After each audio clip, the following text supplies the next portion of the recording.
The major is really heating up now, but I had a bit of a busy day today, so instead of breaking down any clips, I'm just going to yap about the important games, starting with Mouz versus Spirit. And this one, okay, my overall top-line takeaway is that I don't think this massively changed what I thought about either of these teams. I don't think this made me believe that either of these teams can win the major right now. And that might sound harsh, but I don't think this was a crazy high-quality series that I would expect from a 2-0 match. That was kind of my overall takeaway here from this one. You look down, Spirit, they did great on the first map, winning 13-5 on Mirage. Yes, it was their pick, but Chopper was fragging.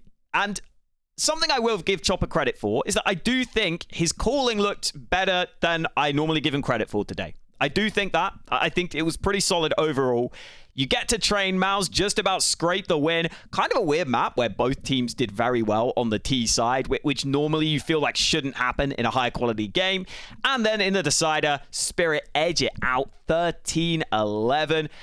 And you do get that feeling again with Mouz that sometimes in these key moments that they just seem to not be able to get it over the line. They just seem to struggle.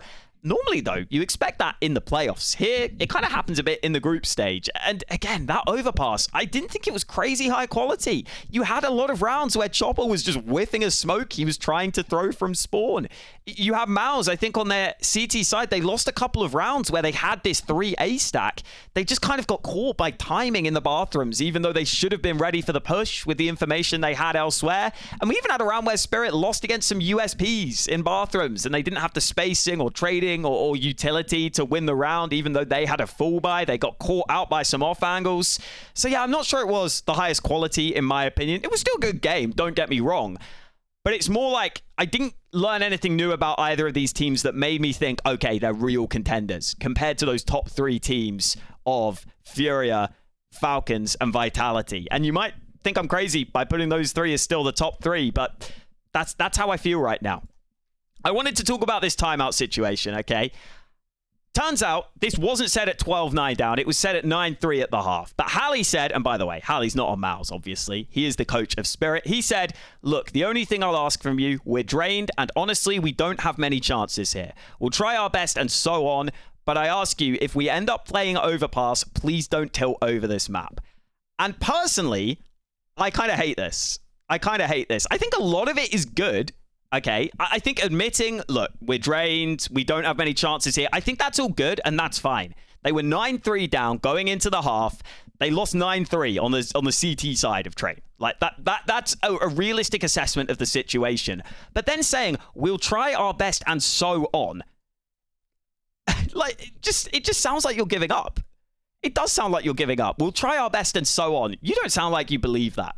I didn't get to hear it properly, but it somewhat depends how he said it. But if you were like, yeah, we'll try our best and so on, that's how it feels, right? It feels to me like if I'm hearing that as a player, yeah, I guess we'll try our best, whatever, but I know we're going to lose. That's what I kind of take away from that. And then, but I ask you, if we end up playing overpass, please don't tilt over this map. You know what's going to make me tilt over this map? Is you not trying to tell me what we can do on this map and already bringing up overpass. That's what's going to make me tilt on this map.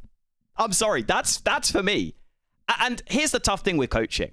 It's all about how specific people and personalities are going to react. So it's hard to know if this was a good thing to say in this situation. And I'm not going to look at the overall outcome. I don't think that's too important. But to me, at least, I dislike this for a couple reasons, okay? Firstly, you're kind of implying the team is tilting, but you're not saying it in a productive way. You're kind of saying, please don't tilt over this map for the next one. Please, guys, please. You're not saying, you could say it in a nicer way where you could say like, listen, guys, I understand we're getting frustrated. Just remember, it's not our map pick. We know our chances were going to be kind of low on this one. So, yes, some mistakes are going to happen. Let's just make sure we don't get frustrated from it, okay? Because remember, we beat them on their map pick 13-5. I'm sure they got frustrated by that. We're going to make some mistakes, and that's okay, but don't get too frustrated at each other. You can say it like that, but just saying, like, please don't tilt over this map, it kind of sounds like... Well, firstly, if you are already tilting, the last thing you want to hear is you getting told that you're tilting. And if you aren't tilting, you're probably going to be there like... why do you think we're tilting? Like, what, are we doing something wrong? Or are our comms wrong? That's how I kind of feel. I also kind of feel like it's suggesting, like, again, as soon as you bring up overpass to me, it is suggesting you're just giving up on this map, right? If you had any chance in your mind of winning this map, you wouldn't be mentioning overpass. You'd be saying, hey guys, let's make sure we focus on our comms right now. Let's make sure we do this well right now. That's how I feel. And again, I think as a player, what I would want in this moment is I would want something that is firstly actionable, which I don't think don't tilt is that actionable. I can't just be like, oh, you know what? I didn't think of that. Yeah, I'll just not tilt, right? And secondly, I think I want it to be more focused on specific stuff in game and round focused stuff. I want you to say like, hey guys, I think our comms are getting a bit hectic and that's why maybe you got frustrated or something. Like something along those lines. It sounds like our comms are getting a bit hectic and it sounds like, Donk, that's you know, annoying you. Let's make sure we keep our comms clear. You don't have to say it specifically like that. And to be clear, okay, I'm not trying to be a coach. I haven't thought about exactly how to phrase all these things. But I do kind of feel like it feels a little off for me for that reason. And yeah, there's a feeling of almost like, I don't trust you not to tilt, is how it kind of comes across. And it almost, to me, like some part of me would kind of feel like I'd be worried that you were going to say afterwards, guys, I told you not to tilt on overpass and you tilted and we lost. And like that, maybe that's me. Maybe that's just my brain. But it kind of feels like you're saying the thing where it's like, yes, we all know not to tilt, bro. You know, like if someone in matchmaking told me not to tilt, I'd be like, brother, you're the reason I'm tilting. And then I had Devilwalk reply, and this is where I'd love to hear the other side, because Devilwalk says it removes the pressure from the players. I kind of agree in a sense, but to me, it removes the pressure of the players, but makes them like feel like they don't have to go above and beyond. To me, as a player, I'd hear this and I'd say, oh, okay, I don't need to like try and make that crazy move because it sounds like we're going to lose anyway. He says then it reminds them of what's important, play the game. That's actually one of my biggest problems with this timeout. I don't think it does remind them to play the game because it's talking about the next map. It's talking about the mental of the next map. This is the other thing. I feel like you can have this conversation between maps.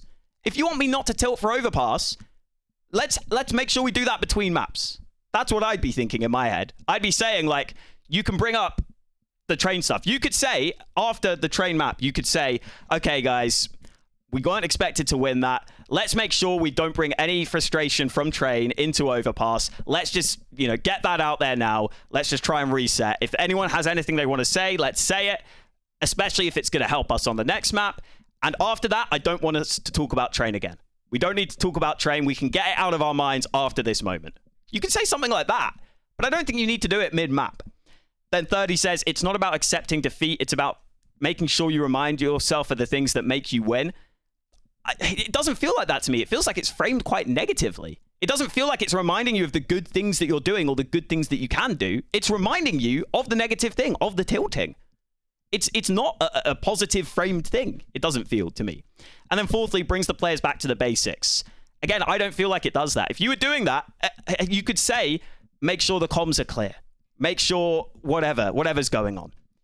That's how I feel. I think if I was going to rephrase this into the way that I would personally want to hear it, I would maybe even start the same. I'd say, look, here's what I'll ask from you. Okay, we're drained. And to be honest, our chances here aren't that great. We're going to try our best, but we know this isn't the best map for us. And remember, we won their map pick 13-5. Okay, so if there's any frustration, that's fine because we're going to make mistakes on this map. But let's make sure we accept that. This isn't one of our best maps, so there will be mistakes made. Let's just try and make sure we don't let it stick with us. Something like that, right? I don't think you need to bring up the rest of it. Anyway, that was a bit of a yap sesh. So let's talk about the actual Counter-Strike and let's talk about the actual specifics. Let's start with Spirit. I think we should start with Spirit. And I guess we'll start with Donk. I mean, what do you want me to say?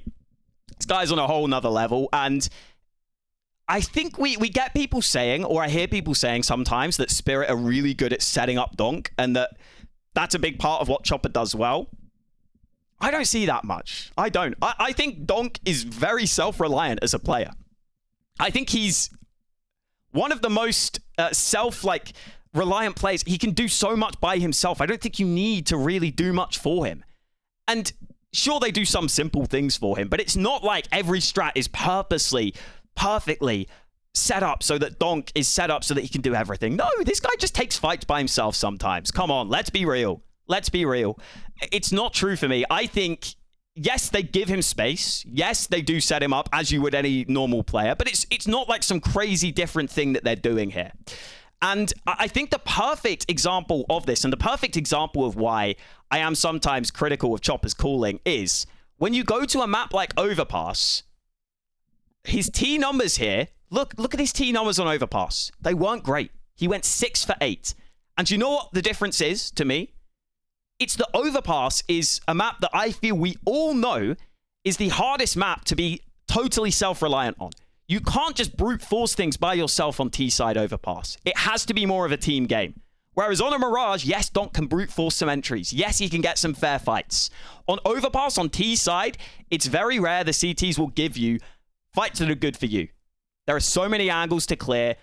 There's much less of an ability for you to solo push somewhere because a lot of the positions you push, they feel very all in. If you're pushing through Monster, you're committed to that. So Donk can't just get one fair fight and then survive in the same way. And that is why I think, to me at least, I don't think that Chopper's calling is all that, because I think he has a huge cheat code in that he has Donk. So yes, Spirit's T-sides can be decent at times, but I think Donk is such a cheat code to have to make you have good T-sides in the first place. That's how I feel. We'll go on to Shiro. We never really talk about him, but Shiro, his reliability is just so insanely impressive. It really is. His passive style just works so well, especially when so many AWPers are struggling. Having this as your main duo is fantastic. Because if you are a great AWPer right now, which Shiro clearly is, he might even be above that. He's one of the best in the world. There aren't that many teams that have that. And that gives you a huge, huge benefit. Because how many teams have an AWPer that's just mediocre?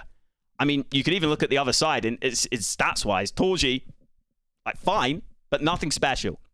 For Shiro to consistently put up these numbers is great. And to have a very good AWPer and the best rifler is a very rare combination. It really is. We'll move on to Tanir. I still don't think he's fully comfortable, which I guess you kind of expect, but it feels to me like with Tanir, what we're getting right now is there's no real moments where he's a difference maker, which I saw previously. On his previous team, I feel like he was oftentimes that player that's that X factor, and that's what he's meant to be on this team. So it's a bit confusing because even if you are a bit uncomfortable, you kind of expect every now and then just to see a round where his aim is so good that it really stands out. I don't know if we've necessarily seen that. And some of that can be due to him just feeling a little uncomfortable, which is totally understandable. But I also think occasionally you get the moments where he does cost the team just a little bit. Every now and then, he's just not quite ready for something or he gets caught out a bit. And so when you combine that with his lack of overall like really high impact rounds that he used to have, he kind of becomes a bit of a negative for this team, unfortunately, right now. And I don't blame him. I think he will get better with time. I've seen how good he can be, but I think it is a bit of an issue right now, especially when you have Chopper next to... Here's the thing about Chopper, man. He started the map 17-9 on Mirage, and even then, his stats end up being mediocre for the series. It's partly because he had a pretty terrible train, and on Overpass, he was just okay. But it kind of goes to show that if he has a rare good map, it'll probably be off-balanced by a bad map. I think he did have better calling than usual, but I still feel like on Overpass specifically, he did kind of rely on just catching Mouz out a couple of times, but it didn't feel like it was because of his calling.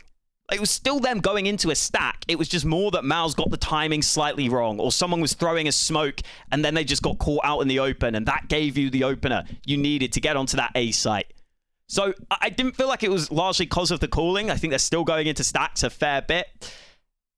And yeah, again, on Overpass, you see it's where the biggest T issue is. I mean, yeah, they got 4 rounds. It's okay on T-side Overpass. But again, it's the least sort of self-reliant map. Like, as I was showing, Donk's numbers here weren't that great on T-side Overpass. I think it's a great test of how good your calling is, and I don't think I've seen it be that good for Chopper. Same as Nuke as well, although that is obviously a map they're leaning away from now, which I'm very happy to see.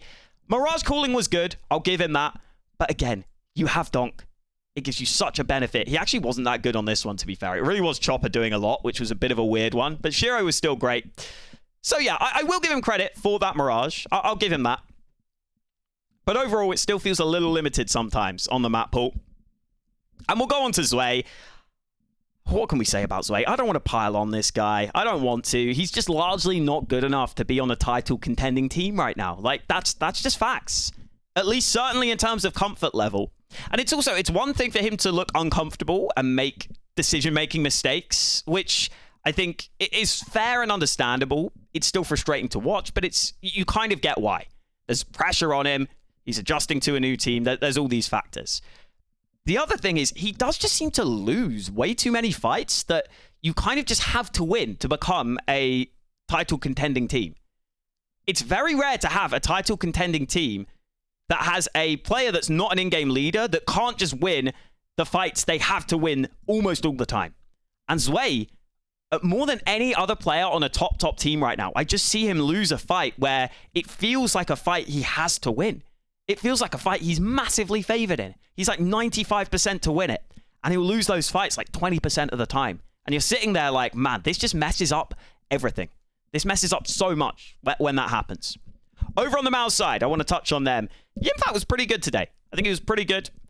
I think he's been a bit overhated lately. I think he's just not expected to do too much on this team for me. And because he had such an incredible 2024, people assumed he would be this star player in these non-star roles. Which, guys, that's a lot to ask. I think generally he's been decent. He's been fine this year. This was a good game for him by his standards. Had a couple of good moments. I think for Exertion, decent, but again, he's just such a high-risk player that you kind of have to think back at the end of the game. Did his high points make up for some of his low points? Because he sometimes has those costly rounds. And there are a lot of other top teams that have that crazy good aggressive player that just seem to get away with the plays way more often than they should. And I'm not saying that like Exertion needs to be that, because it feels like a hard standard to hold him up to. But I'm saying that a lot of top teams seem to have that. I mean, Donk's the prime example, obviously. I think overall, his good and bad plays sort of leveled out today for me. I think that swing percentage is a bit harsh, but he was decent. For Spinks, I think he was good on CT today, but it felt like on T side, his lurks were a little bit missing. He was actually entering sometimes, it felt like, but we didn't really see him step up. And normally, I expect him to be the clear best player for Mouz in these sorts of big games. And I didn't think we got that today, which was a bit of a shame. It really was. Especially on Overpass here. Yeah, on T side, like, just didn't get much going. Maybe that's somewhat down to the calling. I don't know. Torji, I'm mixed on him today because I think he got caught way more often than I would like my AWPer to get caught. Felt like there were a lot of moments where he was just getting caught off guard, and that's always so frustrating to see as an AWPer. But he had a couple of clutch rounds. He had a couple of big clutch rounds, which definitely made up for it somewhat. It was just frustrating seeing a few of those rounds where he got caught out, where it felt like he was in a good position to do really well. Overall, again, just somewhat subpar, but nothing too crazy. And that's somewhat subpar compared to, again, being a top AWPer competing for deep playoff runs, which is a very high bar to set. Don't get me wrong, Torji's still a good AWPer, okay? And then Brolan, I mean, his fragging was I think, in general, I feel as though Mouz, they always have good little tricks on CT side, but too many of their T rounds are kind of reliant on just taking fights. And I think that's especially tough against players like Donk and Shiro. I think, in a weird way, sometimes they seem better off calling site takes and site plays a little earlier. And I think that's partly because the team as a whole and all these players can struggle in tense moments and in pressure moments. So when you're defaulting across the map, it kind of gives everyone a bit more time to sort of overthink or maybe make a mistake. But I think it's partly because I don't know if I trust this team, and it's got to be somewhat down to Brolan, to sell misdirection and to really take map control effectively.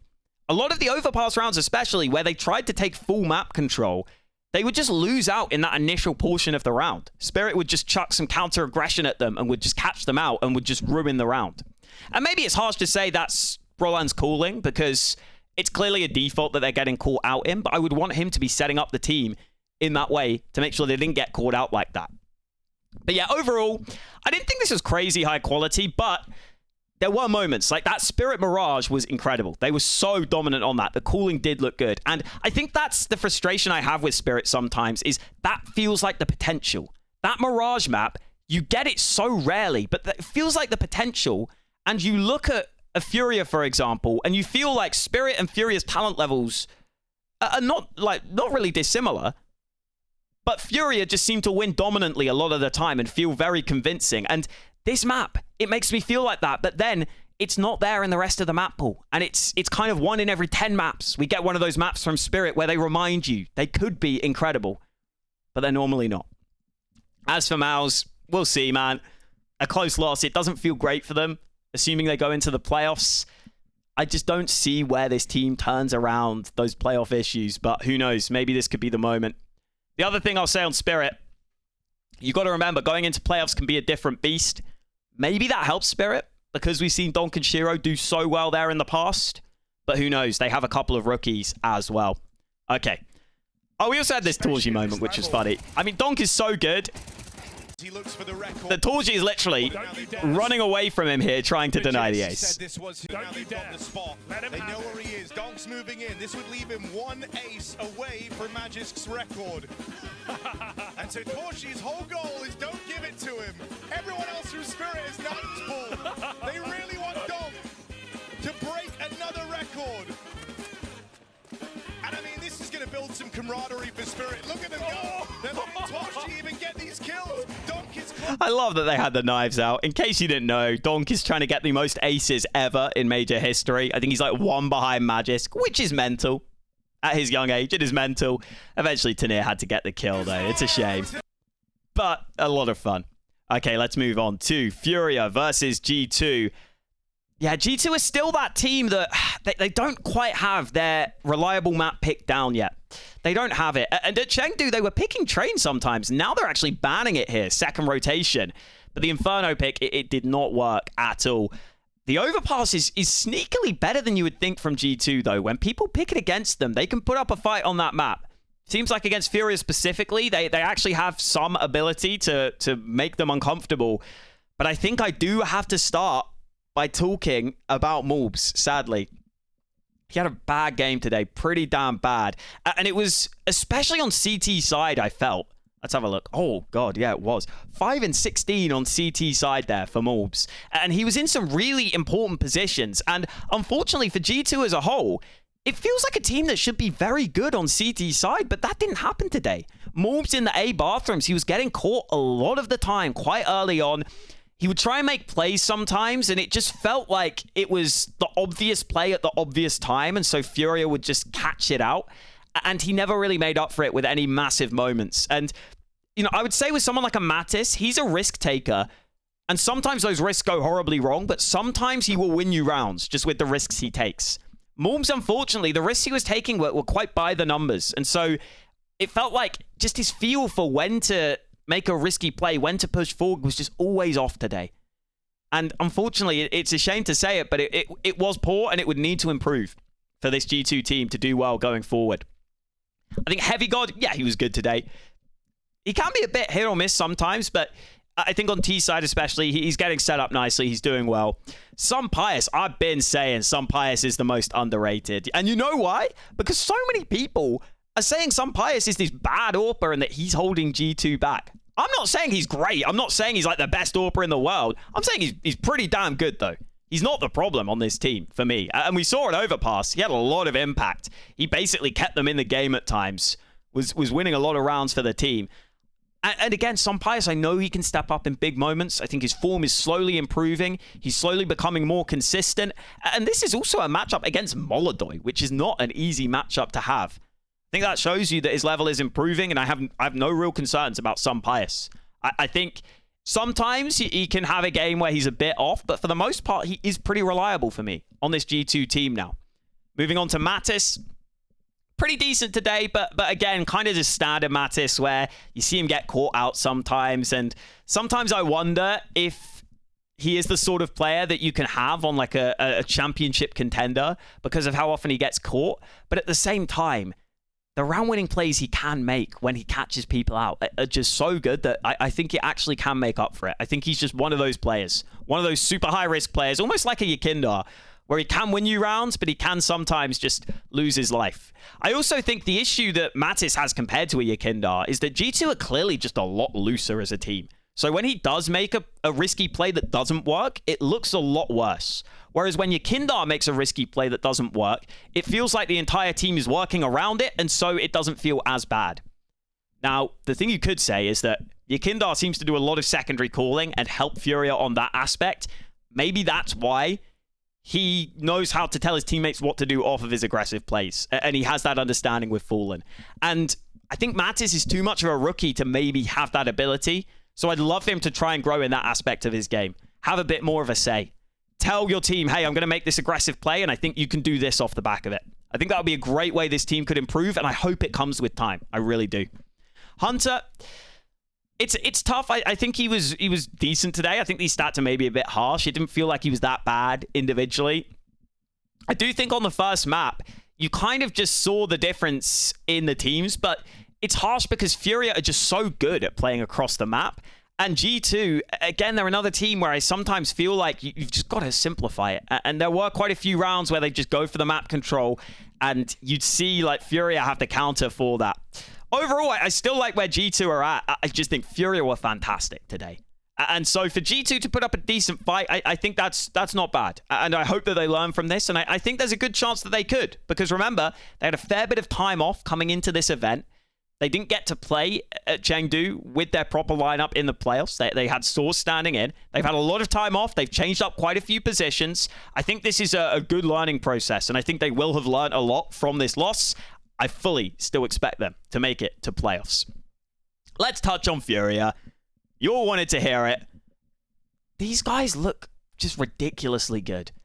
The only thing you could maybe say is that they haven't been that tested going into playoffs, weirdly. And I could sort of understand that. Like, Na'Vi, that should be a test, though. But they just smashed them. They looked unbelievably good. Imperial, okay, we knew they were always going to win that. But then G2, it feels like a team that should be dangerous. And it feels like a team that historically have put up a pretty good fight against Furia. Like, they have that win at Pro League. They have a close map here at Chengdu. At Fisher again, like a close map in there on the overpass. It's felt like G2 have a decent matchup against Furia, so maybe it is somewhat of a test.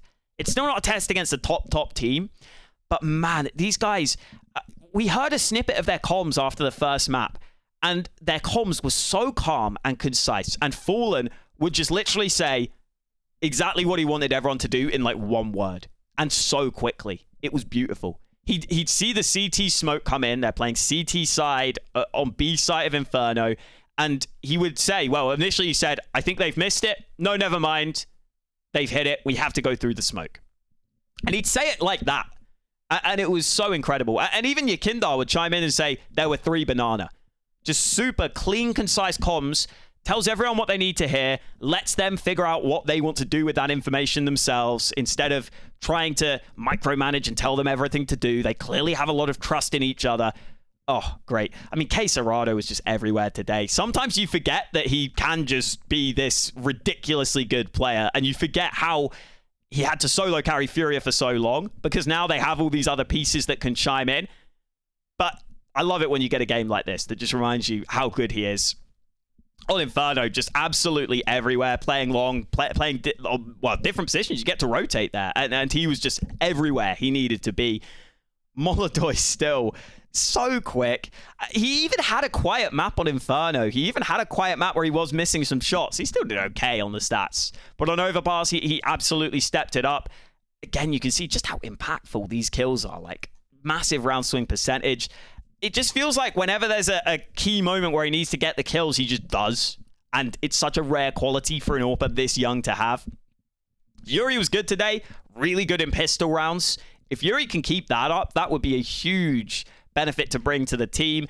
And again, you just see he so rarely makes mistakes. That's what I love about Yuri. Look at this KAST percentage. 88%. That means in almost every round, 88% of rounds, he's having some impact. He's not dying. He's making sure he gets traded or he just survives or he gets an assist or something. It really is indicative of how he plays. Just, yeah, so rarely makes mistakes. It's great to see. And then you have your Kindar on the opposite side. And this is the other thing. Furia apparently have some ill players. Bro, their cohesion looks incredible. Their players still look pretty on point.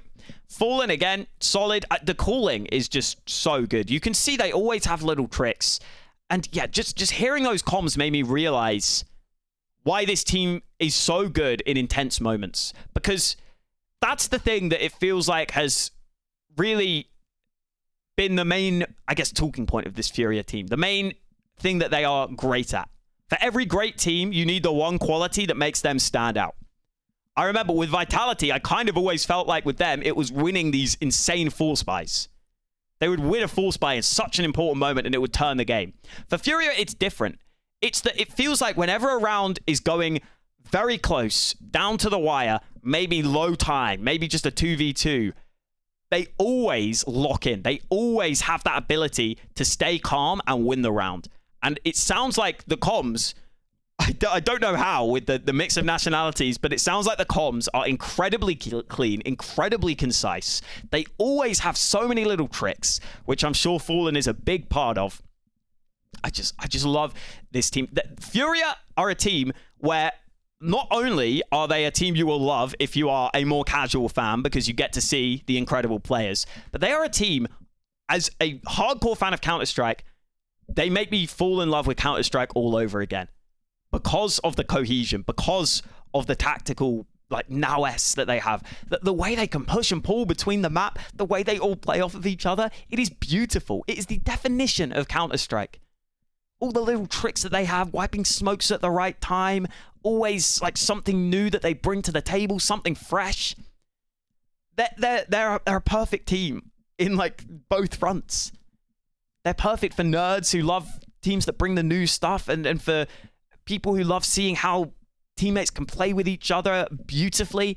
And they're perfect for having those incredible highlight moments, those incredible breakout moments from like a Molodoi or a Queserado where, you know, they haven't been able to win off of their nerdy stuff and they've had to just frag out. They have that too. It feels like they should be favorites for the major with how they've played here. But again, the one caveat, and what I will end the video on, is playoff Counter-Strike is a completely different story. And yes, they've done well in the playoffs so far, but at a major, it is different. Especially for Furia now, who a lot of people are considering favorites. That can do something to players. And sure, Fallen won't be affected. How will the other guys be affected? It's kind of hard to know. It's kind of hard to know. Yakindar has had those moments, but even Queserado and Yuri, like how often have people looked at them as the team? People are looking at Furia as the team right now. I think the one thing they do have is that Fallen, he just won't let himself be anti-stratted, in my opinion. He'll always have something fresh to bring to the table. The playbook goes deep enough. And I think that is huge, because when you are one of the top teams, that's the one thing you need to make sure. You've got to be reinventing yourself, because everyone will be looking at you. Everyone will be watching your games. The amount of times you see Fallen and Furia bring out something new, it helps give them the best chance. The other thing I will say, Molodoi at that last major, they had that quarterfinal against Pain. He did struggle. It feels like a different Molodoi, though. It feels like a different Molodoi. It feels like he's grown into himself. He's playing up to the crowd. He's grown in confidence tremendously. But you never know until you see him on that major stage if that is going to hold up in the major. Because players dream about this when they were kids. And that's a different kind of pressure than just playing any normal old tournament. I'm sorry, but it is. So we'll see. Coming into the major, I felt like Vitality might win it. Now, I'm leaning more towards Furia. I am. Just based on what we've seen so far. But again, remember, playoff Counter-Strike is completely different. Think of the amount of tournaments FaZe have come in, and they haven't looked good, but they've scraped to playoffs, and Karrigan has made something happen in those moments. It's possible for any team with the experience factor to do it. It's possible that it affects you in any number of ways. So don't just assume Furia have this major in the bag. They definitely don't.